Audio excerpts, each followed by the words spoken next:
Ducati has never been shy about feeding the collector market with ultra-exclusive machinery, and the new 2027 Superleggera V4 Centenario is perhaps its boldest statement yet.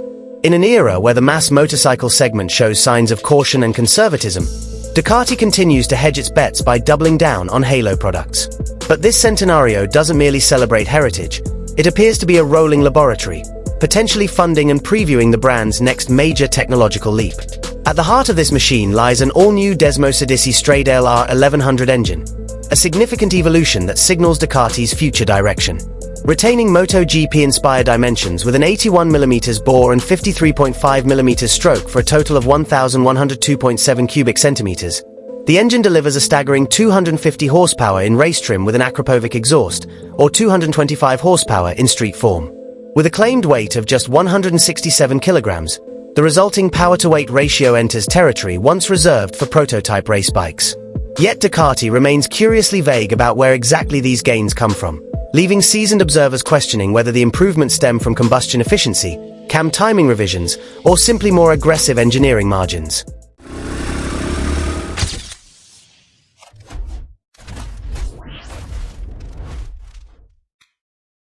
The chassis represents an even more radical departure.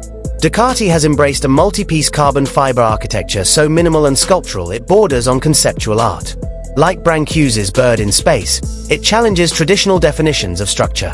This carbon front frame, combined with a dual-beam carbon swing arm that is 21% lighter than aluminum, introduces controlled lateral flex to maintain tire contact at extreme lean angles. Braking technology has also taken a dramatic step forward. The introduction of Brembo-Hiction carbon ceramic discs, measuring 340mm, marks a departure from even the most advanced steel superbike systems. Paired with billet-machined Brembo GP4 HY calipers, the system incorporates spring-assisted pad retraction to reduce drag and heat, along with drilled pistons to limit thermal transfer into the brake fluid. These are not incremental upgrades, they are race-derived solutions edging ever closer to MotoGP exclusivity. The engine itself is a study in obsessive refinement. Titanium connecting rods, box-in-box forged pistons, and enlarged 56mm throttle bodies all contribute to both weight reduction and increased performance. Ducati has even opted for an STM Revo dry clutch, enabling the use of friction modifiers in the oil to unlock an additional 3.5 horsepower.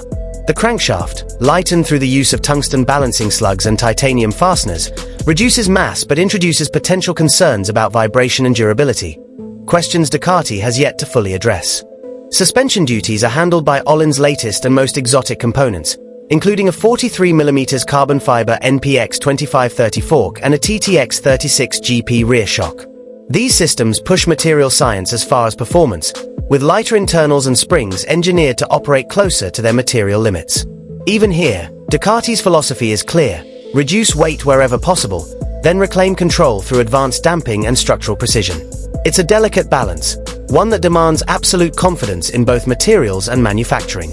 Only 500 numbered units of the Superleggera V4 Centenario will be produced, and history suggests they will be spoken for within hours. Ducati further elevates the exclusivity of its Superleggera V4 Centenario by unveiling an ultra-limited Tricolore edition, with just 100 units produced on top of the already scarce 500 standard models, and carrying a steep price increase from €150,000 to €200,000.